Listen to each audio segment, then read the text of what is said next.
चाय के बारे में एक जानकारी दे दूं मैं। चाय जो है ना, आपके देश का उत्पादन नहीं है। पहली बात जानकारी के लिए बता दूं, अंग्रेज आए थे जब इस देश में तो चाय का पौधा साथ में लाए थे और उन्होंने भारत में कुछ ऐसे स्थान हैं जो अंग्रेजों के अनुकूल, जहां ठंड ज्यादा पड़ती है, उन स्थानों पर पहाड़ियों पर चाय के पौधे लगवा दिए तो उसमें से चाय होने लगी। अंग्रेज अपने साथ चाय लेके आए थे। भारत में चाय कभी हुई नहीं। 1750 के पहले इस देश में एक भी चाय का कहीं नामो निशान नहीं था। ब्रिटिशर्स आए ईस्ट इंडिया कंपनी लेकर तो उन्होंने चाय के बागान लगाए। उन्होंने अपने लिए लगाए। क्यों लगाए? चाय एक मेडिसिन है। इस बात को ध्यान से सुनिए। चाय एक मेडिसिन है, लेकिन सिर्फ उन लोगों के लिए जिनका ब्लड प्रेशर लो रहता है। सिर्फ उन लोगों के लिए जिनका ब्लड प्रेशर लो रहता है चाय मेडिसिन है, और जिनका ब्लड प्रेशर नॉर्मल और हाई रहता है चाय उनके लिए जहर है। सर, आज के न्यूज़पेपर में है चाय मोटापा कम करती है। बता रहा हूं ना। आगे बढ़ते हैं। चाय उन सब के लिए जिनको ब्लड प्रेशर कम रहता है अमृत है, मेडिसिन है, लो बीपी वालों के लिए। लेकिन चाय उन सब के लिए जहर है जिनको बीपी हाई रहता है या नॉर्मल रहता है। अब अंग्रेजों की एक समस्या है, आज भी है, वो हजारों साल से। सभी अंग्रेजों का बीपी लो है। सिर्फ अंग्रेजों का ही नहीं, अमरीकियों का भी, कैनेडियन लोगों का, फ्रेंच लोगों का, जर्मन लोगों का, स्वीडिश लोगों का, डेनिश लोगों का, सबका बीपी लो है। कारण क्या है? बहुत ठंडे इलाके में रहते हैं, बहुत ठंडे इलाके में रहते हैं। उनकी ठंड का तो हम सोच नहीं सकते। सर एक चीज, चुनाव टेंशन में बहुत ज्यादा है। मैं बताता हूँ, अभी एक बात पूरी हो जाए तो। अंग्रेज और अंग्रेजों के आसपास के सारे देश दुनिया के इस हिस्से में रहते हैं जहां ठंड बहुत है। साल में 6 महीने सूरज नहीं, इतनी ठंड है। और आप अगर उनके यहाँ टेम्परेचर रेंज देखेंगे तो -40 उनकी लोएस्ट रेंज है। -40 ऋणात्मक रूप से, शून्य से भी नीचे 40 डिग्री, शून्य से भी नीचे 30 degree, 20 degree, 22 degree, 25 degree, 15 degree, ये टेम्परेचर उनके यहाँ 6 महीने रहता है। सूरज निकलता नहीं, 6 महीने धुंध ही धुंध रहती है आसमान में। ये इनकी सबसे बड़ी तकलीफ है, अंग्रेजों की और अंग्रेजों के आसपास के देशों। ज्यादा ठंडे इलाके में कोई भी रहेगा उसका बीपी लो हो जाएगा। आप भी करके देख लें, मैंने किया एक बार मैंने ये एक्सपेरिमेंट अपने ऊपर किया। बर्फ मंगाया मैंने, वो बर्फ की सिल्ली आती है ना, वो मंगाई और चारों तरफ सिल्ली लगा के अंदर में लेट गया। लेटने से पहले मैंने मेरा बीपी चेक कर लिया और लेट गया। 3 मिनट के बाद ही मेरा बीपी लो होना शुरू हो गया। 3 मिनट से 6 मिनट में इतना लो हो गया कि मेरी दम निकल जाए ऐसी हालत हो गई। 8-10 मिनट में ही मुझे बर्फ से बाहर आना पड़ा। फिर बीपी चेक किया, मैं कल्पना नहीं कर सकता इतना लो था, इतना लो था। फिर मेरे समझ में आ गया कि मेरे से ज्यादा बेचारे तो अंग्रेज हैं जो बर्फ की सिल्लियों में 6 महीने रहते हैं। चारों तरफ बर्फ रहती है, छत पे बर्फ रहती है, सड़क पे बर्फ रहती है, इधर बर्फ रहती है, उधर बर्फ रहती है। इतनी बर्फ होती है कि गाड़ियां बर्फ में दब जाती हैं। फिर उनको स्पेशल अभियान चलाना पड़ता है बर्फ को तोड़ने का। सारी सरकारों का बड़ा बजट तो बर्फ तोड़ने में खर्च होता है, कनाडा, अमेरिका वगैरह। तो वो लोग सच में बर्फ में ज्यादा रहते हैं, ठंड बहुत है, ब्लड प्रेशर बहुत लो होता है। अब तुरंत ब्लड को स्टिमुलेंट चाहिए। अगर बीपी लो हो गया, इतनी ठंड पड़ गई, स्टिमुलेंट चाहिए तुरंत बीपी बढ़ाने के लिए, तो चाय उसमें सबसे अच्छी है। दूसरे नंबर पे कॉफी। तो चाय और कॉफी उन सबके लिए बहुत अच्छी है जो ठंड वाले इलाके में रहते हैं। और भारत के ऐसे कई इलाके हैं जहां बहुत ठंड पड़ती है। अगर मैं जम्मू कश्मीर में जाकर ये व्याख्यान दूंगा तो लोगों से कहूंगा चाय पियो, कॉफी भी पियो, क्योंकि उनके लिए वो मेडिसिन है। आपको अगर मैं लेक्चर करूंगा तो आपको बोलूंगा आप मत पियो, क्योंकि आप इतने बर्फ वाले इलाके में नहीं रहते। आपके यहाँ थोड़ी ठंडी है, वो भी साल में 10-15 दिन की है। वो 10-15 दिन तब होते हैं जब कोहरा बहुत पड़ता है, हाथ पैर आपके गलने लगते हैं, टेम्परेचर -0 या 0 के नीचे आ जाता, तब आपके यहाँ शायद 2-4 दिन 5 दिन ऐसे आते हैं कि आप चाय P low, coffee P low, क्योंकि उस समय बीपी बहुत लो है। लेकिन पूरे साल चाय पीना और every time is T time, ये सबसे खतरनाक है। सुबह उठते ही चाय पीना कई लोग तो कहते हैं चाय नहीं पिएंगे तब तो पॉटी भी नहीं कर सकते। ये तो बहुत खतरनाक है, ये तो बहुत खराब है। इसलिए उठते ही चाय पीने का अगर आपकी आदत है तो इसको बदलिए, नहीं तो क्या होगा मैं आपको बताता हूँ। अगर लो बीपी आपको नहीं है और ब्लड प्रेशर नॉर्मल है, चाय पीना आप जारी रखते हैं, धीरे धीरे हाई होना शुरू होगा और वो हाई होते होते फिर आपको गोलियों तक लेके जाएगा। फिर डॉक्टर कहेगा बीपी लो करने के लिए गोलियां खाओ, और जिंदगी भर चाय भी पियो, जिंदगी भर गोलियां भी खाओ। तो डॉक्टर ये नहीं कहेगा कि चाय छोड़ दो, वो कहेगा गोलियां खाओ, क्योंकि गोलियां बिकेंगी तो उसको भी कमीशन मिलने वाला है। तो आप या तो डिसाइड कर लो कि जिंदगी भर ब्लड प्रेशर की गोलियां खा के जिंदा रहना है तो चाय पीते रहिए, और अगर जो नहीं खानी है तो चाय पहले छोड़िए। दूसरी एक जानकारी और दूं कि आपका पेट बहुत अम्लीय होता है, आप जानते हैं, क्योंकि हम गर्म देश में रहने वाले लोगों का जो पेट है वो नॉर्मल एसिडिटी से थोड़ा ऊपर रहता है।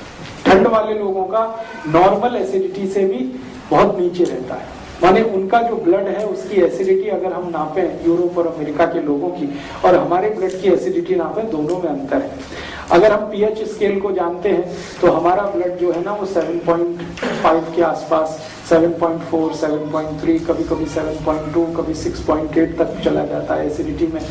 लेकिन यूरोप और अमेरिका में तो +8 और 8 के आगे रहता है। तो उनका ब्लड जो है ना थोड़ा सा एल्कलाइन है यूरोपियन लोगों का, और चाय एसिडिक है। तो एल्कलाइन ब्लड को थोड़ा एसिडिक करने में चाय उनको मदद करती है, इसलिए उनके लिए वो मेडिसिन है। हमारा ब्लड पहले से ही थोड़ा एसिडिक है और पेट भी हमारा एसिडिक है, और हम चाय पी के और ज्यादा एसिडिक उसको बनाते हैं और ज्यादा अम्लीय बनाते हैं, तो जीवन का सर्वनाश करते हैं। इसलिए चाय आपके लिए नहीं है। और मैं एक आखिरी जानकारी आपको दे दूं, भगवान ने जो चीजें आपके नजदीक में पैदा की हैं वही आपके खाने पीने के लिए अच्छी हैं। जो चीजें आपसे हजारों मील दूर पैदा होती हैं वो आपके लिए अच्छी नहीं है। आपको खाने पीने को जितना लगता है वो सब 20 किलोमीटर के दायरे में होता है। आप पटियाला को केंद्र बनाकर 20 किलोमीटर का एक सरकमफ्रेंस बना दीजिए, आपकी जरूरत की हर चीज वहां होती है, वो आपके लिए सबसे अच्छी है।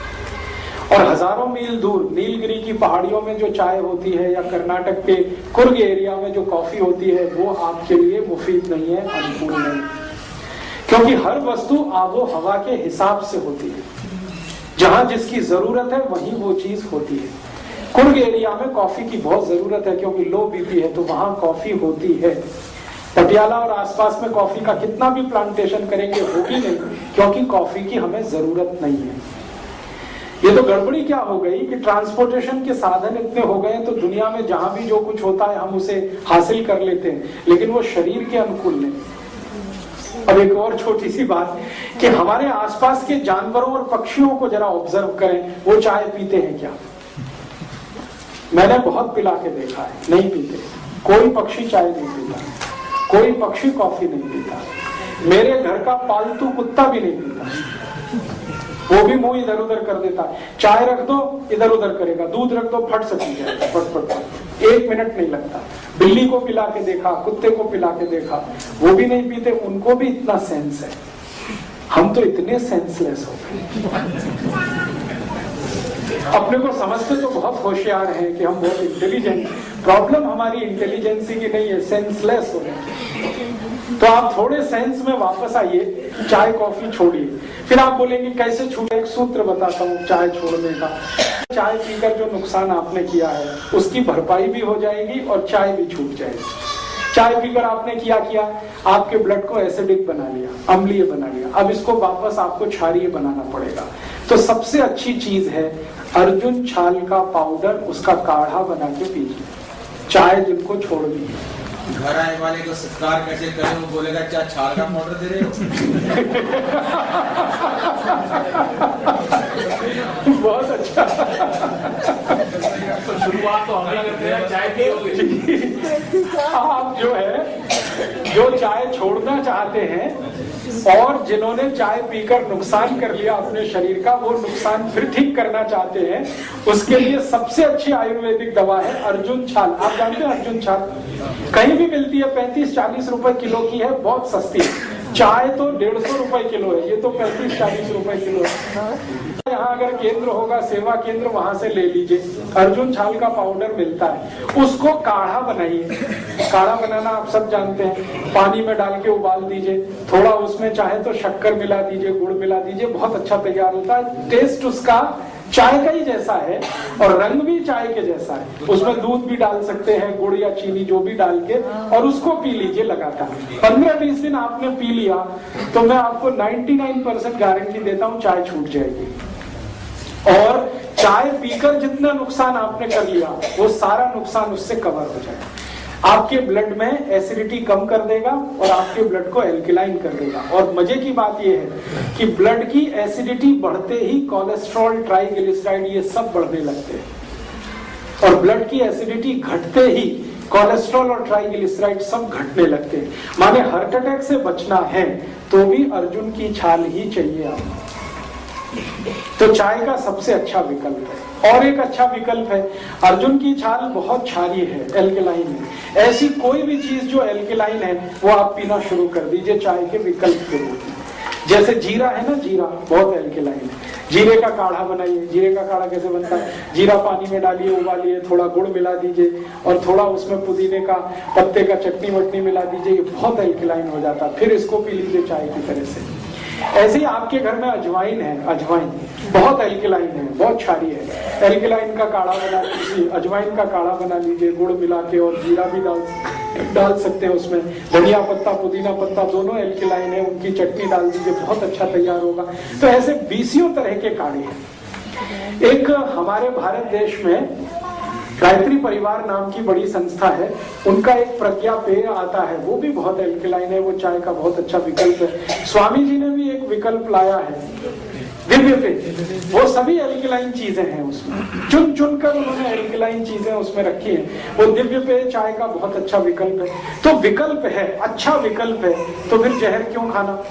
और अगर रिश्तेदार आते हैं, रिलेटिव्स आते हैं, तो उनको आप कहते हैं अतिथि तो देवता है, तो देवताओं को जहर तो नहीं पिला सकते, देवताओं को तो अमृत ही पिला सकते हैं ना, राक्षसों को जहर पिला सकते हैं। तो आप देख लीजिए आपके अतिथि राक्षस हैं कि देवता हैं। अगर आप मानते हैं कि वो राक्षस हैं, खूब चाय पिलाइए, खूब कॉफी पिलाइए, जल्दी मार डालिए उनको। और अगर आप मानते हैं कि नहीं वो देवता है, तो बिल्कुल चाय मत दीजिए, बिल्कुल कॉफी मत दीजिए, दिव्य पेय दीजिए, अर्जुन की छाल का पाउडर दीजिए, जिंदा रखिए उनको। ये आप तय करिए, आपके ऊपर में छोड़ता हूं।